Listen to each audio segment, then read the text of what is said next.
محرم الحرام وہ ماہ مقدس ہے جس کی اہمیت قبل از اسلام بھی مسلم تھی اور ظہور اسلام تک قیامت بھی اسے حرمت والے مہینوں میں شمار کیا جاتا ہے۔ ماہ محرم جہاں ایک طرف حق بات کہنے اور نتائج کی پرواہ کیے بنا اپنے اصولی موقف پر ڈٹ جانے کا درس دیتا ہے، وہیں اپنے اندر بے پناہ غم چھپائے تاریخ میں لپٹی صبر و استقامت، اپنے دینی و دنیاوی معاملات کو مشیت الہی کے سپرد کرنے اور اللہ کریم کی راہ میں اپنا سب کچھ قربان کرنے کی ترغیب بھی دیتا ہے۔ حضرت محمد مصطفیٰ صلی اللہ علیہ وآلہ وسلم اور اہل بیت کے اسوہ حسنہ پہ نظر ڈالیں تو صبر و استقامت، رواداری اور عفو و درگزر کی عظیم داستانیں ملتی ہیں۔ چاہے وہ طائف کا میدان ہو یا بدر، احد ہو یا خندق، صفین ہو یا کربلائے معلیٰ،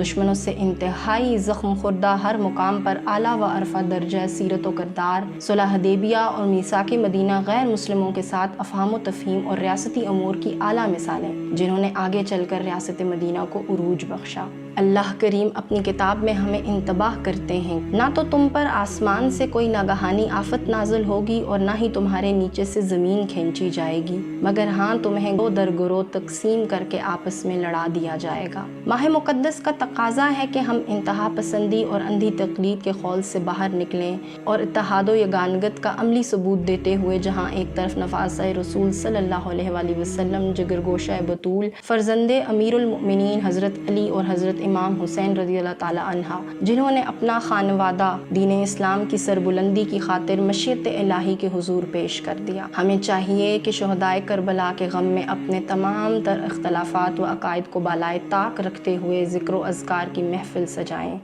تلاوت قرآن اور درود السلام کریں، ان کی سیرت و کردار اور قربانیوں کو عملی نمونہ بنا کر اپنی زندگیوں کو سنوارنے کی جانب عمل پیرا ہوں تاکہ روز حشر اللہ کریم کے سامنے سرخرو ہو سکیں۔